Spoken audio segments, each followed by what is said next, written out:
It's the 11 Dubcast. I'm Johnny. He's George. Let's get right into it. We've talked about recruiting a lot in the past several weeks. It has kind of culminated, okay, with you've got the Elite 11. Tavian St. Clair showed out, won the accuracy challenge as per our Dan Hope and as per everyone else, I guess, at the Elite 11. So fun stuff there. A lot of big names. A lot of people trying to, kind of like stake their claim and see how great they are and things like that. And I think that's cool. I like seeing that. A lot of offers, a lot of people who have committed, a few surprises when it comes to that. I don't want to get super deep into all the particulars of all these guys. I do, like Zion Grady looks really great. Tavian Sinclair looks really great, obviously. I just wanted to start with this observation that I was thinking about. So towards the back end of the 2025 recruiting class, you have, it's basically all 4 stars. You've got your select 5 stars, and then you've got a couple of 3 stars that I think might like leave people scratching their heads a little bit. Bodpegn Miller, who goes by BP.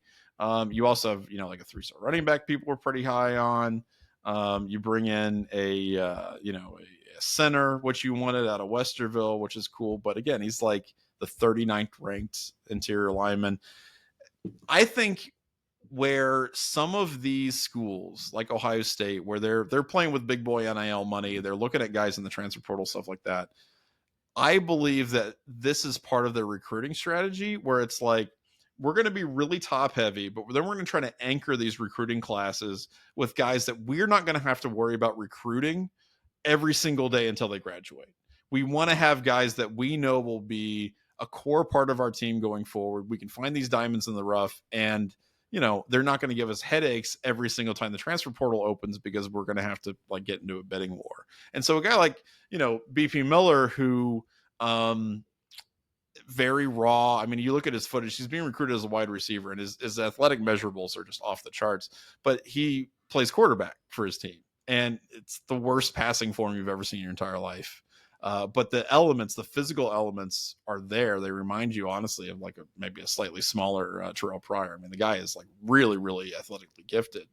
I think guys like that are what some of these schools like Ohio State and Alabama and, Michigan, I have to say it. All these big schools are going to start, I think, crafting their recruiting classes around is these guys towards the end of it, where they're like, they're going to be there if we don't want to get engaged in the bidding war. And I kind of feel like that's where we're getting at in this part of the recruiting cycle. Well, they've, the buy low, sell high isn't the right phrase, but they've consistently shown an ability to identify talent earlier in the recruiting cycle that goes on to elevate their stock while they're still in high school to the point of adding stars to their rating.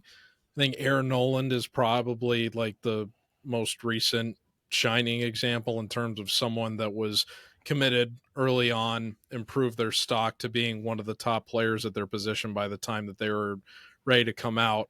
And, Tavian St. Clair is further reflecting that trend himself. I believe he was a 4-star when he had committed and has since now elevated himself to being one of the top quarterbacks available and very nearly winning the Elite 11 MVP. And I don't put a lot of stock into the Elite 11 or whatever, just because it's kind of like, an NFL combine for high school players. And, that is what it is. I mean, that's exactly what it is. Right, but the NFL Combine actually, serves a bit of a professional purpose, whereas with this, it's just like, let's, we already can tell who's kind of the elite of the elite at the high school level because there's a lot of really bad players at the high school level. That's right. It's not necessarily the case at college where, everybody, you have to have some semblance of talent to get there, but you're still trying to get, measurables down and whatever, because you're going to be actually assigning, the financial value to where they're selected in short order. Although granted that, is kind of that landscape. That's also happening in college. Well, now it is, but not in terms of utilizing draft assets. Right. So right. it's a different setup. It's a showcase. So like, Right. it is cool for what it is. I'm not up in arms because Tavian St. Clair didn't win the MVP or whatever. I'm glad he had a good showing. I think it is just more of a accurate reflection of the ascension that his stock has taken. But, I agree to a certain extent with what you're saying, that it does seem like, um, that they, for going further than, the buy low or get out in front of the, or just, being good at advanced scouting.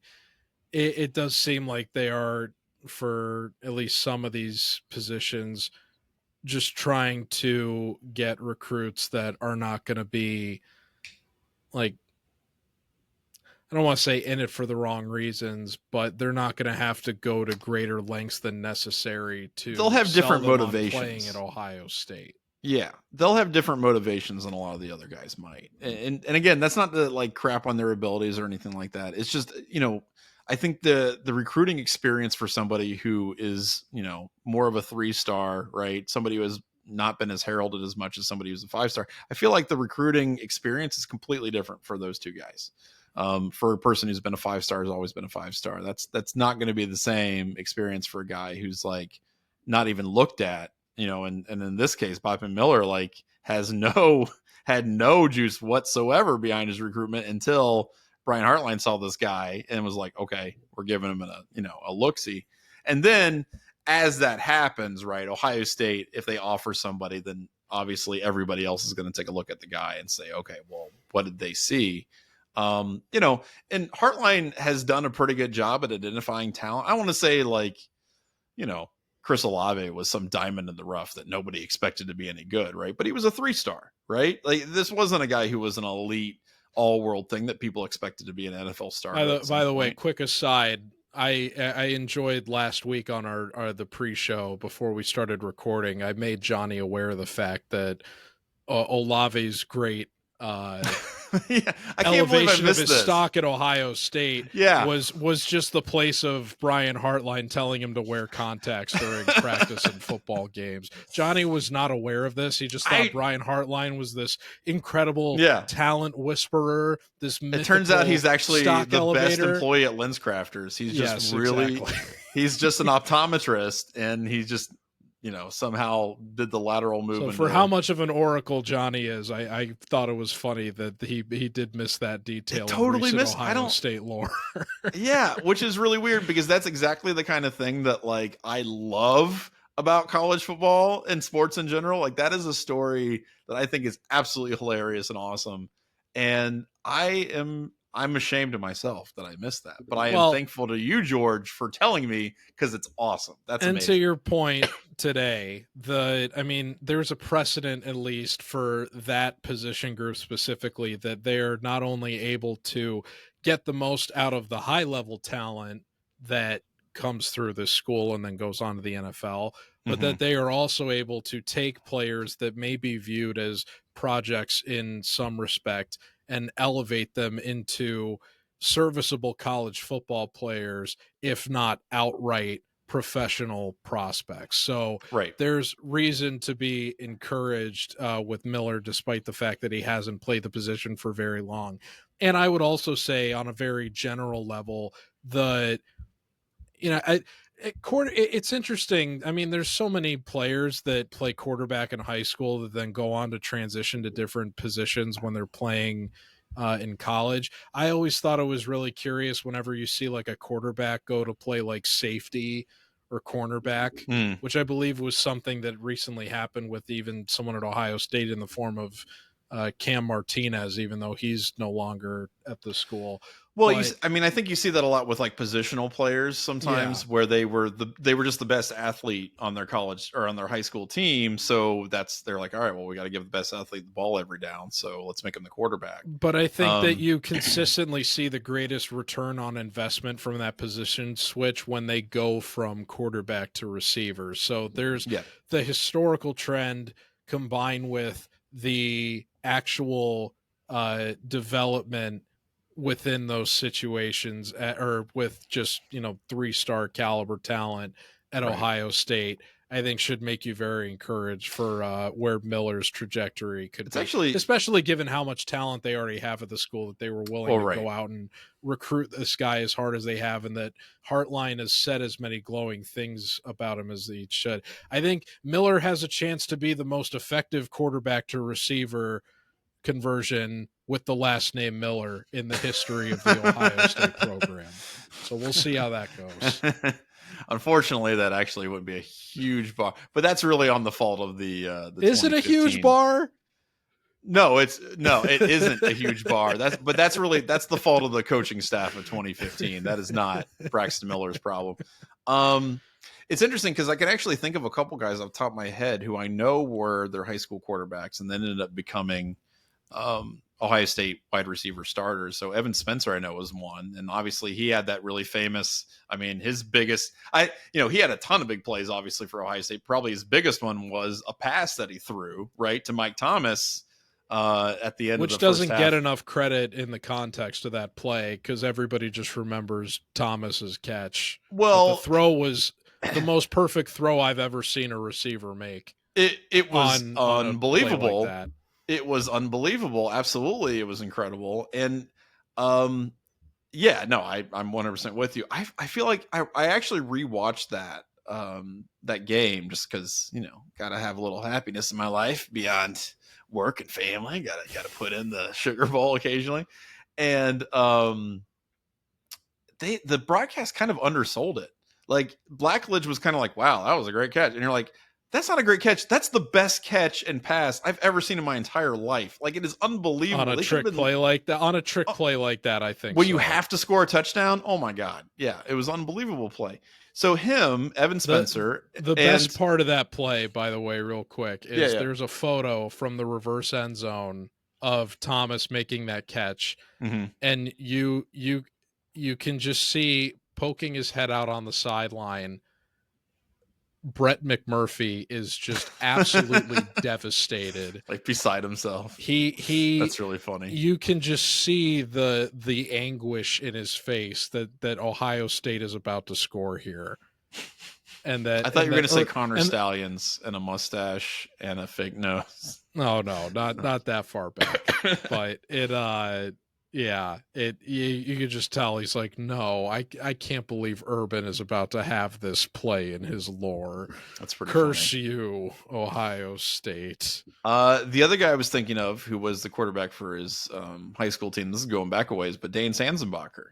Another guy who that's way back. That's way back, but it's interesting because not a big guy. He was even as a wide receiver, is kind of undersized. And I just think it's interesting because that's what high schools do. They find the most athletic kid and they say, okay, you're a quarterback. Congratulations on a lot of these schools. And he was, he was like he was a track champion, I think, in Ohio and as a high schooler. So anyway, point is, I'm excited for these guys. I think they form an important part of these recruiting classes because of the lack of drama that I think they bring in a lot of ways. And that's you kind of need that going forward. So I'm excited about that as much as I'm excited about some of these other guys. And I'm glad that they're taking flyers on, high schoolers that might be overlooked, right? Or just be raw talent. I'm okay with that, given the precedent that they have, not only at quarterback but also receiver. Oh yeah, what are we gonna tell Brian Hartline he doesn't know how to recruit? Like, he doesn't know how to identify wide receiver talent? Well, like, I'm less enthusiastic about it relative to the offensive line. Which is still, I think, that's fair. Even with the commitment of Jake Cook, I think still reflects what you were saying in terms of wanting guys that they aren't necessarily going to have to be hyper competitive for. Guys a Westerville native. There's, I think, dispute about whether he's a 3 or a 4-star, but we have him on. Well, he'll probably be a 4-star by the time he graduates.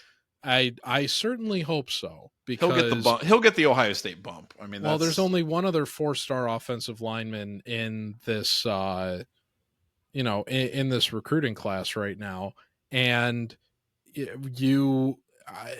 we've been kind of making the point. You would like to see them more competitive for the upper echelon talent within these classes, especially relative to some of the commitments that teams like Michigan are getting, than what we have seen, I think, in recent seasons. And it's just going to remain a concern for me, especially as I keep hearing, speculation about how this is the best Ohio State team ever assembled. It's like, Well, there's questions about this offensive line right now, and there's going to be, like, over the next few years, just given the talent that is coming in, I think. I mean, well, and also the Armstrong twins are encouraging from last year's class. Yeah. But you still, I don't like seeing them settle for guys that are presumably going to be easy commits to Ohio State anyway. I want to see them as competitive for the bigger names in the recruiting cycle in the same way that they've demonstrated to be at quarterback and receiver. Mm-hmm. I'm comfortable with them taking flyers on projects like Miller because I know that the staff is in place and the precedent is there for them to succeed with that. The guy that was turning over 3 stars into NFL prospects at offensive line has been gone for like 2 or 3 years. Yeah. So I just don't have as much confidence seeing it in the not in the trenches, because Larry Johnson is obviously, perennially great. He's like, Larry Johnson is like, in terms of recruiting, has like gone off the mat like the Undertaker, like where he's flat on his back and then he just like stands straight up and everybody's like, oh shit, like that's basically been Larry Johnson. Pulls out the Hell's Gate. Yeah, that's right. That's been Larry Johnson the past couple of years in his defensive line recruiting. They've turned that sucker around when some people were saying he was donezo. So that's interesting. But no, I'm with you, man. Like it's something, like, I think it's easy to freak out about it. I don't think people should be freaking out about it. But you said something where you're talking about like the most talented, Ohio State team, whatever. Urban Meyer said that. Phil Steele has said that, right? The venerable Phil Steele, who's got, I think, like 7 Ohio State players on his preseason All-America, team. Like, yeah, Urban's never drank the Scarlet and Grey Kool-Aid. Yeah. But that's my point. That's exactly what I'm saying, because that's a narrative that I think a lot of people are going along with.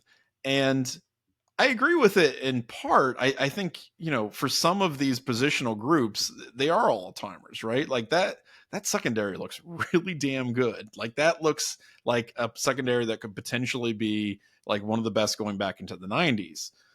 But is it a complete team?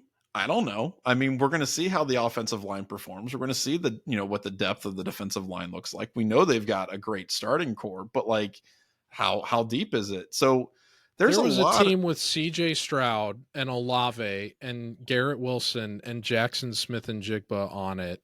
Mm-hmm. And I'm looking at this receiver room, and the guy that everybody wants to be wide receiver 2 hasn't even played a down of college football yet. Some people want him to be number 1. I mean, and that's the best team in Ohio State history. Yeah. I don't know. I remain very unconvinced. Well, it's just one of those things that I think you really got to see it before you hype it up the way it's been hyped. And that's really kind of where I'm at. And it's like, again, I'm really optimistic for the season. I love where they're at in a lot of positional groups. But how does it all fit together? I mean, ultimately, I guess what I'm saying is that this is a team that in a lot of Ohio State fans' eyes has underperformed in the past couple of years. And not because they haven't been good or even great. It's because they haven't gotten over the hump against Michigan. They haven't won Big Ten titles. And they weren't able to, to get to national championship games and make a bunch of noise in the playoffs. And that's talk about consistently lofty expectations from fans, and I think, just everybody nationally looking at Ohio State too. And when I hear comments like this, not only from people with ties to the program like Urban, but media members like Phil Steele, it just makes me very nervous, because it sets the margin of error at basically zero. Yeah. And there's a very, very difficult game early in the season on the schedule at Oregon. And this team was in a similar situation relative to expectations the last time they had Oregon early on their schedule. Yep. And the Oregon game happened. They got kind of humiliated.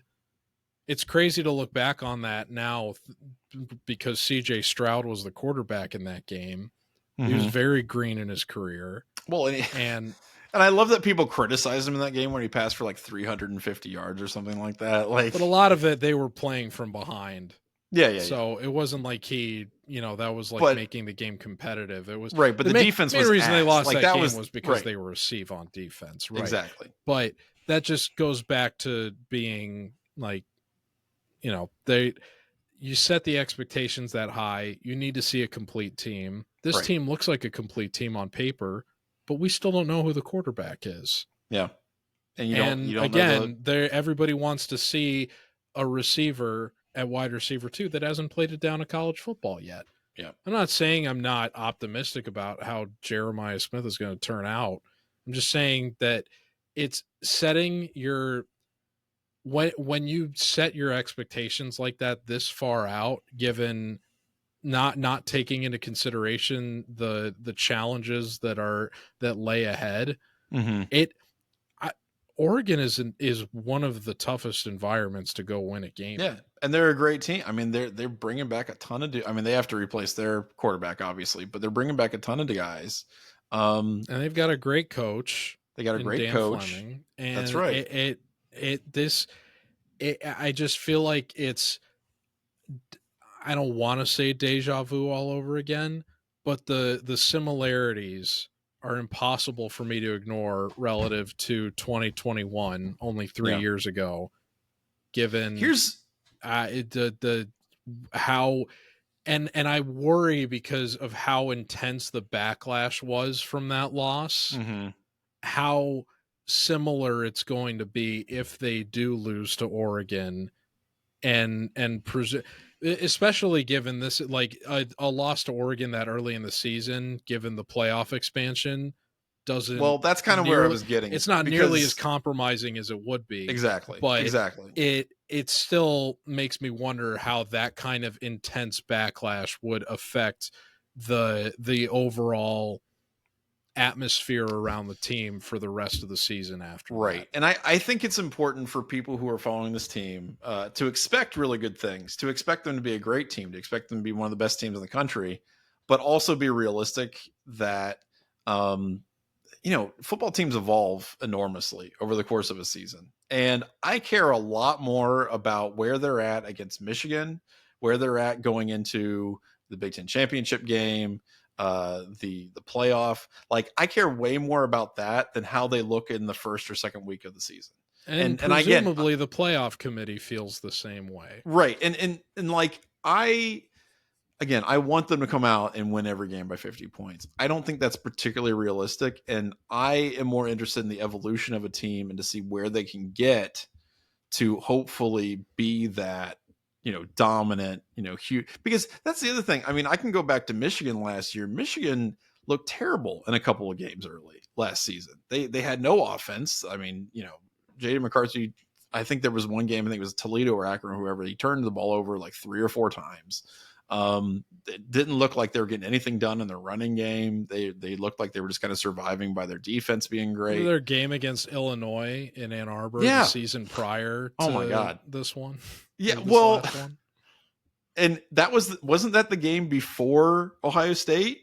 And they looked like anybody could beat them before they played Ohio State. They looked like trash. Right. But it's about how you're able to put it together when the moments matter the most. And so if Ohio State loses to Oregon this year, and I think they have a better than 50% chance of winning that game. I think they'll be the more talented team top to bottom, but they could lose. I mean, it's a road game in a really tough environment against a really tough team. I don't think that means that they haven't done what they need to do, or they won't be able to accomplish what they need to accomplish. So I guess what I'm saying is I just want to kind of temper expectations a little bit when people start talking about like the most talented, squad ever and all this other stuff. Like, I think it's important to keep things kind of in perspective a little bit, that there's still a lot that they need to work on. I love that you keep bringing up that they still have to decide who the quarterback is, because that's kind of an important thing. Like, I feel like that's kind of a big deal. So yeah, I'm with you 100% on that. And, we'll see how it develops over the course of the summer. I mean, we're not that far away from fall camp. So, we'll see how that all plays out. All right, so we're going to do Ask Us Anything. Before we do that, we're going to remind you that the Dubcast is sponsored by the Dry Goods Store at 11warriors.com, drygoods.11warriors.com. Shirts, hats, stickers, check it out. Good stuff.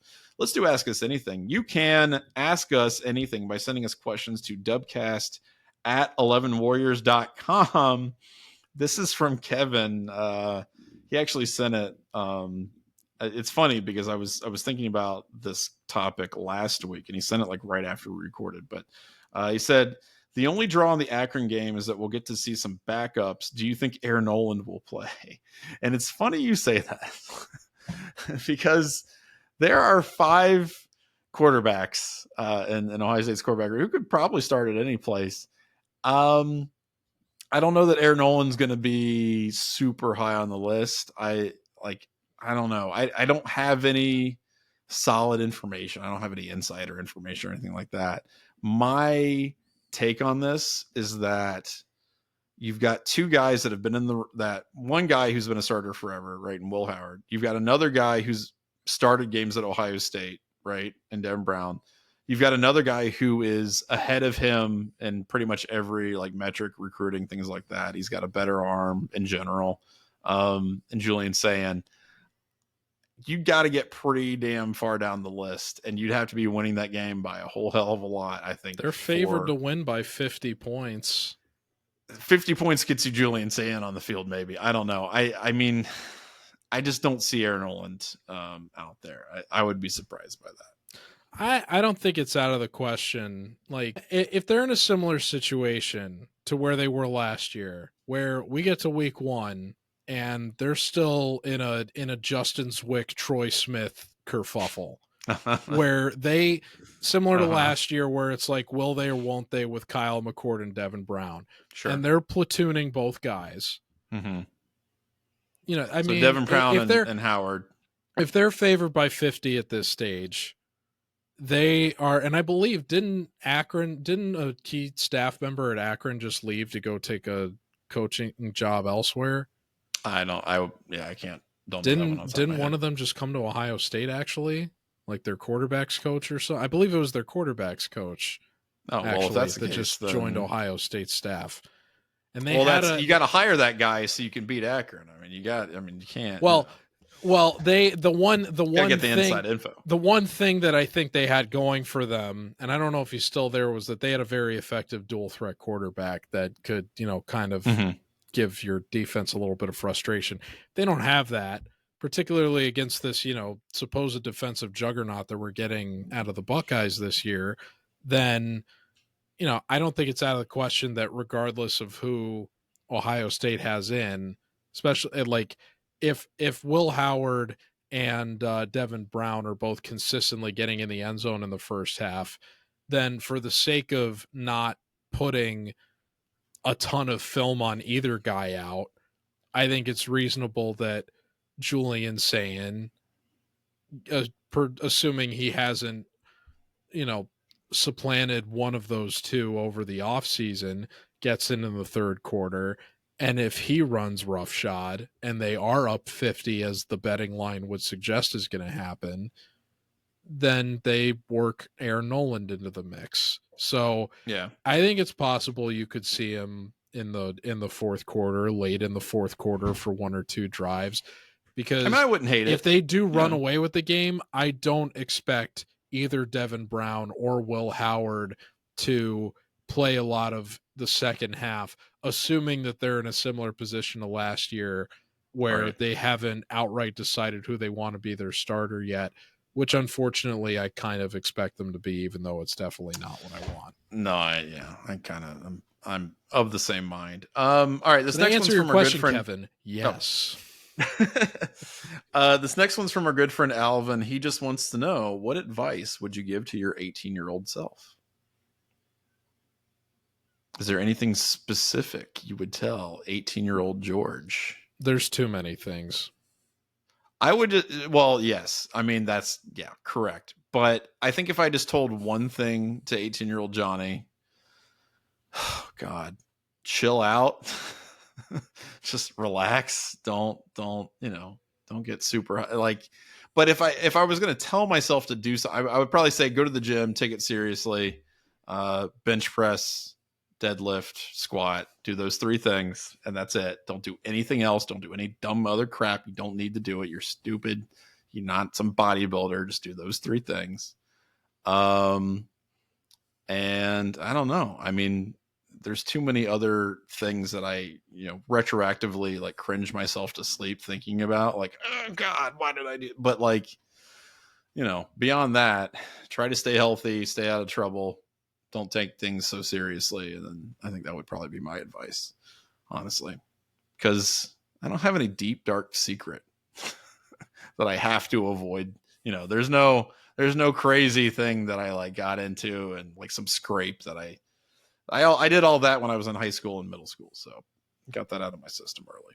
I would just tell myself, I would tell my 230-pound self all the truths I've learned about life as someone who is now far further down, and just pull the wool back from my eyes.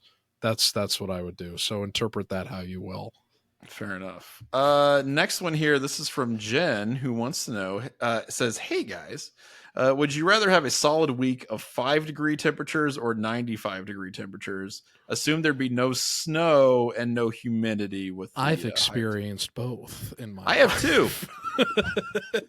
I have too. Which would you pick? Well, no humidity with the 95 degrees though. So it's a dry heat.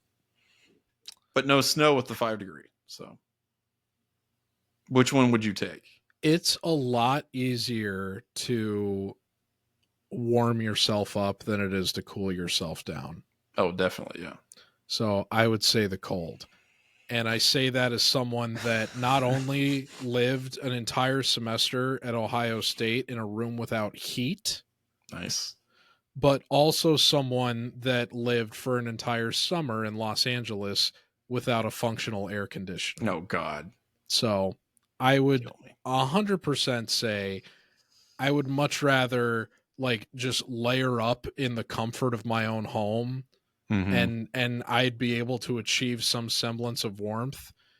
It's there are way more ways to get your body temperature to a comfortable place of warmth than there is to a comfortable place of cool. It's why air conditioning is expensive. True. Despite the fact that it is viewed as a luxury, not in the same way that heat is viewed as a necessity. So, you know what's interesting? So I lived in Japan, right? Yeah. And I basically You've lived spoken in what about is that before. Yes. I have, yeah, maybe once or twice. I lived in what's essentially the Florida of Japan, and not for the winters. The winters in where I lived, generally the temperature stayed in like the 40s, like mid 40s, lower 50s is about what their winters were like. So a little bit cooler than Florida in general, but their summers were very similar to Florida, where it's like 90 degrees, 85% humidity, like all the time. I really hate the heat. I really, really hate the heat. I do so much better in the cold. However, I almost am leaning to the 95 degrees with no humidity. Wow. Because the thing is, if it's going to be that cold and no snow, I would be pretty, pissed off. Like, I don't think I would, like, I love snow. I love it. I think it's great. Fair. It makes it And if it's just like enjoyable. Some dead, like Cormac McCarthy scenery where we're all huddled like together for warmth, and it's just like, there's no leaves on the trees and there's no snow on the ground and everything's dirty and gross. Man, like I can deal with 95 degrees if there's no humidity. If there's humidity, if it's like, like a Florida summer, like forget that. I'll take the 5 degrees every day of the week. But the no humidity almost makes me lean towards that. I can understand how you view the aesthetics of the situation, but I think once you actually feel the temperature different, and again, you have to think about, how am I going to get myself back to normal? That's true. Yeah. It is easier to warm yourself up than it is to cool yourself down. Yeah. It just is. That's true. I mean, there's only so many clothes you can take off. I mean, honestly. Great question. I always like the weather-related stuff. Yeah, I enjoy that as a thought exercise more than how many regrets do you have in your life that you would go back and tell your 18-year-old self to resolve. That's right. This one's No from offense, Devyesh. Alvin. Keep writing to us. I appreciate that. This is from Divyesh. Dear wonderful and amazing Dubcast crew. Wow, what a nice intro. Oh my, thank you. When are you getting a restock of the spectacular 11 Warriors hoodies? Thank you. I'm sorry, I don't have information on exactly when this is happening. I do know that we are kind of like in the midst of like a little summer restock. So hopefully soon. There's a lot of fun stuff. We're going to try to get some new cool things out for the new football season. We want to do more specific things like we did for like the Hurricanes, right? Like, we broke the U and that kind of stuff in Notre Dame. We want to do more of that kind of stuff. Yeah, that's right. We want to do more of that kind of stuff for the dry goods store. So if you have any ideas, let us know. We'll gleefully steal them and then get. There's got to be something we can do about Oregon, given how that national championship went. Oh yeah, that's definitely on the plate. Yeah, 100%. Like any of those big games, I mean, yeah, we gotta. I think, and then obviously, I mean, we gotta come up with something for Michigan because, I mean, it's do or die time. Like, I don't care. Like, if we make a preemptive shirt and it's like, oh, that didn't work out. Like, I don't care. You gotta. At this point, who cares? Just throw the caution to the wind. We haven't leaned enough into the Stelion slander. Oh, I agree. There's got to be a way to. What was the name of his vacuum sales company? Should just sell. The fact that it even existed is insane to me. We should just sell like shirts, like employee shirts for that out of the dry. Should be like Connor, Michigan sucks or something, and then it's like him straddling. I need to look this up. Yeah, it's pretty good. I cannot believe that was part of that story. But see how it's the end of June and that guy is asking about hoodies. That proves my answer to the last question. People, there are more ways to warm yourself up than cool yourself down. Right. And even in the heart of summer, people are searching for them. I need my hoodies because the demand is there. The demand is there. I'm right with you. All right, so that's Ask Us Anything. Thank you for asking those fantastic questions. We will continue to answer them. A couple things before we get out of here. Real quick, the Connor Stelions business was BC2 Housing LLC. Oh my gosh! And it was incorporated in Wyoming. First of all, that's in of itself a whole hour that we can talk about.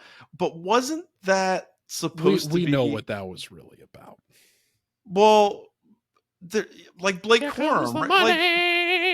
Like, but I'm like, here comes the money. Wasn't Blake Corum incorporated in something like very similar to that? Yeah, and it'll never matter because they got away with it. It listed Blake Corum as a co-organizer in the documents. Yeah, and Corum said that he never signed. Yeah, I don't know. We could relitigate this we want. Money. Use vacuum sales. That's where the money's at. But we need a dry goods T-shirt that's BC2 Housing LLC, and then 2 like AI renderings of Stelions and Corum, just kind of with their legally distinct enough. To not get sued. with their like backs to each other, like it's like. No, they should be wearing like proton packs, like and then a little vacuum with a big dollar sign on the dirt bag. That's nice. I would appreciate that. I got 1 million of them. Let's do. So that was Ask Us Anything. We got a couple more things before we get out of here. First of all, Ross Bjork said like the most obvious thing possible that anyone has ever said in regards to NIL. He said, basically, we are committed to Title IX. Yeah, I hope okay, so. no, that's what's the alternative. Yeah, that's actually not what I'm talking about, though. He wanted to say that they will pay the maximum allowed after the NCAA settlement. Really? Ohio State's going to pay athletes the maximum allowed. They're not going to like lowball guys. I'm shocked. I cannot believe that they're not going to try to negotiate with players for the minimum payment for their services. Of course, they're going to pay them the maximum allowed. Every single team, every single university that is able to do that will be doing that. I know that's probably like a reassurance to people who are like, God, is Ohio State keeping up with the Joneses? But like, obviously, You don't become the largest athletic department in the country without lowballing your, That's right. Yeah, that's right. Your employees on the revenue. Come on. Yeah, though it was not mandatory. This is from Dan's or Chase's article. Sorry. I don't want to. Got to give credit where credit's due. Ohio State will share the entire 22% with athletes. No kidding. I think that's pretty funny. I wanted to get your opinion on this. Actually, this is something that I think is really interesting. So, the NCAA is going to be doing some. They'll be voting on a proposal to allow basically unlimited coaches, more or less. So analysts, quality control, including guys like Connor Stallions, will be able to be on the field en masse, potentially, per this vote, I guess. I don't think it's going to go through. I think that's something that people will kind of balk at. But like, playing devil's advocate for a second, is there a reason why a team, beyond like just trying to pay every high school coach of every recruit they want to have commit and have them on the field, is there an actual reason for this? Like, I feel like too many cooks spoil the broth at a certain point. Like, you can't have 50 guys on the sidelines all trying to give their input on, like what play to run on 3rd and 2. Well, I know that before he retired, the speculation surrounding this development was that, like, the kind of the back door is already being utilized by Nick Saban in the form of having like, 40 analysts or people labeled as analysts on your team that are really serving a bunch of other functional purposes, and that this was really just going to strip the just kind of lay it to bear in terms of like other teams that are going to be, using that sort of practice. I don't know. I think it's especially funny in wake of the fact that they're talking about downsizing rosters. Yeah, right. That they're gonna we're gonna have less players but unlimited coaches. That's right. Yeah. And just like kind of trying to imagine, just imagine if there's like a staff of like 100 different coaches like surrounding these like players. So each player has 2 coaches telling him how to like exactly. So I can't. I mean, I can't imagine why you would need a bigger staff than necessary. I mean, I'm of the mind that the more people you add into an equation, it's just the more complicated things become. And it's just a lot better if you keep it as simple as the needs of your players and your team are going to allow. So there's definitely a carrying capacity on the sidelines. Right. Yeah. Now, I mean, look, guys like Saban, they just he did have like a penchant for finding these cast-offs and just like sticking them into, ridiculous name only job titles that would, it's kind of like, oh, we're getting more out of this guy clearly than what his, title entails. So I can understand to a certain extent, like, why that would be beneficial for his staff. But I do wonder, like, in terms of not putting a cap on it, like what purpose that really serves. Right. I think just more like for speculative humor purposes, it would be funny to imagine, like, what's the new roster limit going to be? Like, I think they went like 85. 85. Basically. Yeah. Right. So like 85 players and then like, 100 coaches. Yeah. Yeah. I don't know. I think it's a dumb idea. I hope they reject it. I don't know. We'll see, but it seems kind of silly to me. Another thing. I think you can do, I don't mind having a high number for the staff. I just think they should put a cap on it instead of going with the lazy and ridiculous unlimited. Because there's going to be some ridiculous exploitation of that rule that forces them to change it in the eventually. The question is just going to be, how ridiculous does that get? Yeah, which team ends up just hiring the head coaches of every 5-star recruit just so they can get them on the same What staff. coach do you think is most likely to abuse this role to the fullest extent God. now that Saban is retired? I mean, Lane Kiffin, probably. I feel like he's the guy who would say, like, if I can get actually, A Brian Saban Kelly. disciple. Well, yeah, but I think Brian Kelly would also be a guy who's like, I need to ingratiate myself better with these Southerners. So instead of affecting a crazy accent, I'm just going to hire every. I've hired 50 Southern culture consultants. That's right. That's right. I've hired an accent myself coach with this region. That's right. I've hired an accent coach. His name is Ed Orgeron. I don't know if you've ever heard of him. And try to duplicate his cadence exactly. That would be a unique hire for a dialect coach. Yeah, it would be. All right, couple things I want to get out here on. A couple hires, actually, some non-rev coaching hires that I thought were interesting. So first of all, Nadine Muzzerall, Ohio State finally paid her. Thank God. She is, pound for pound the most successful, probably best coach at any Ohio State sport, in my opinion. Just relative to postseason success, especially, but like the fact that she just completely turned around the women's hockey team. That she got paid. That's good. Step one done. What they just did, they added a really interesting name to the coaching staff of the women's hockey. James Wisniewski, who was a Columbus Blue Jackets defenseman for a while, 14-year NHL vet, and so here's the thing. First of all, and the most noteworthy news surrounding a former Columbus Blue Jacket. That's right. That's right. The only success that a former Columbus Blue Jacket has had in the past 24 hours. At least that the Blue Jackets fans want to acknowledge. That's right. That's right. What's interesting to me about this hire is, first of all, I mean, that's awesome. I'm glad they're bringing in a guy with a lot of pro experience. I do think it's odd that a guy like Wisniewski will come in after playing in Nationwide, and now he's going to be in like a literal garage. So I hope that this is a play on the part of Muzzerall to really get the ball rolling on a new facility and to really kind of raise and elevate the profile of the women's hockey team. I mean, this is a team that's won 2 out of 3 last national championships.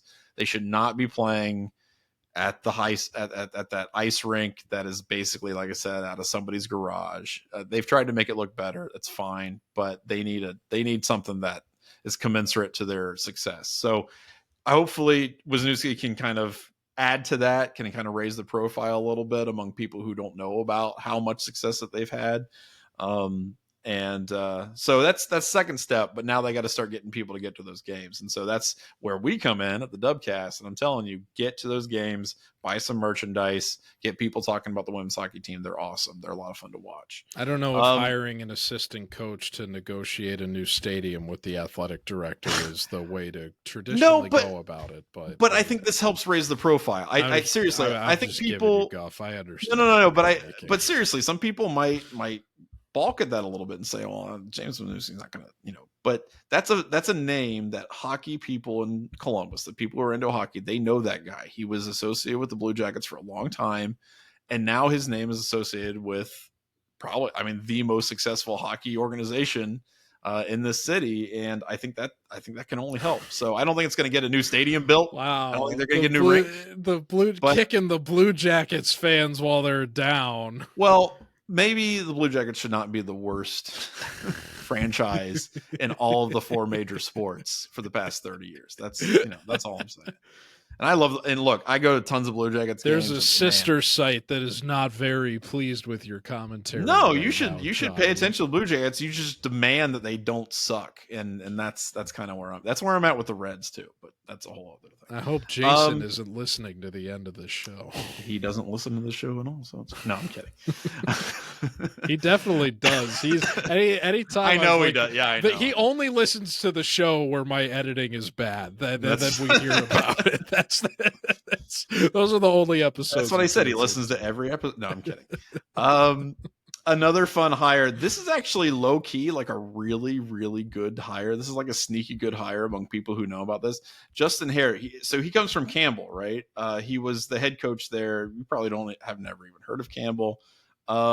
Justin Hare. So, hey, Butler County, bro. Hamilton, Ohio. Just down the road from where I'm from.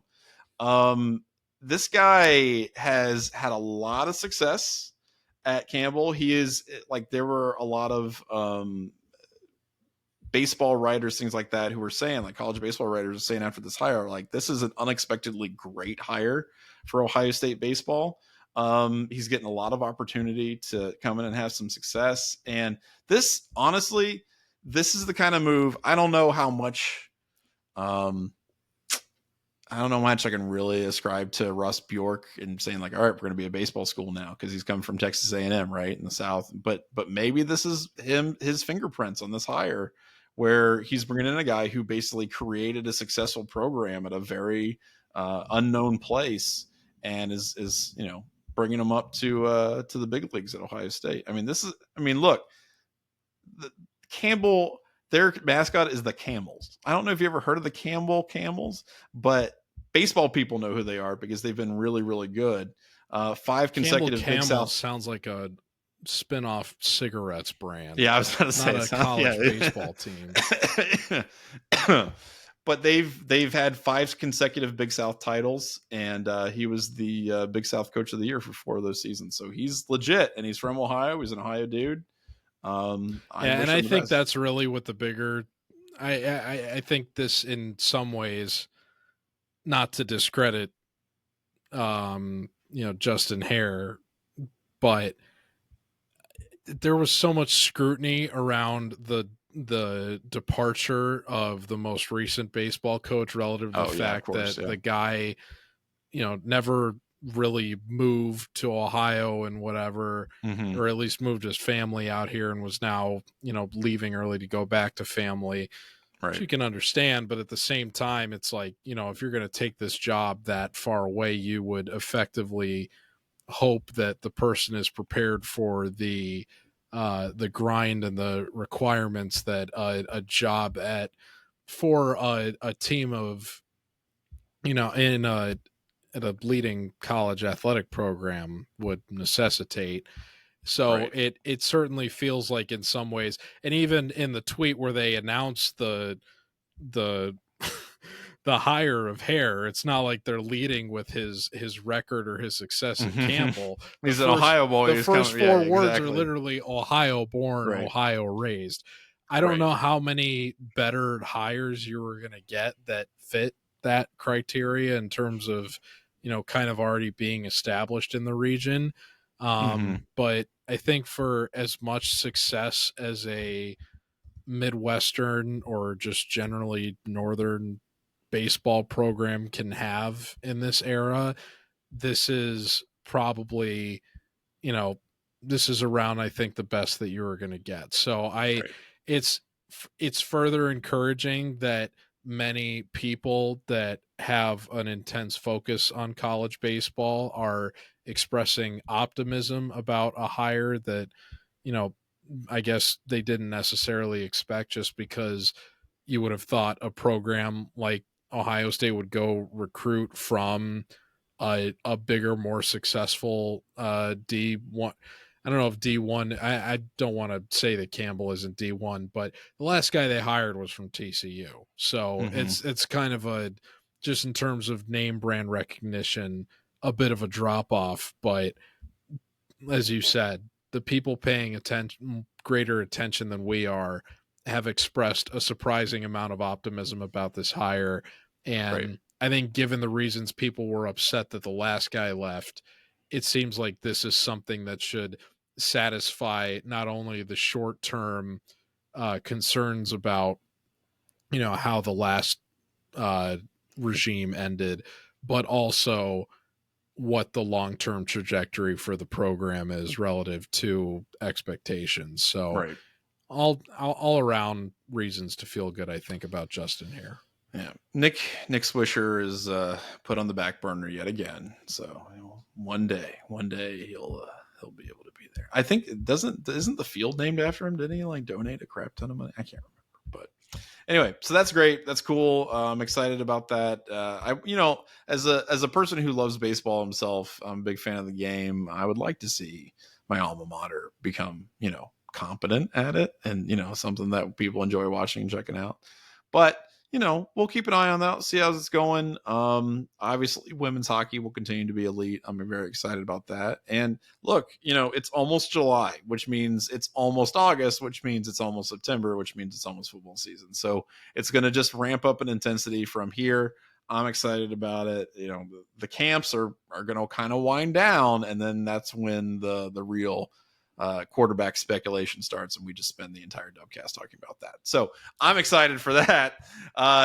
We'll be here next week. Is that what we did last year? No, but that's what we're going to do this year, because it's going to. Anyway, I'll be back next week. George, you'll be back next week. We'll talk about all the things related to Ohio State sports. But until then, I'm Johnny. I'm George. And we'll see you next time. Take care, folks.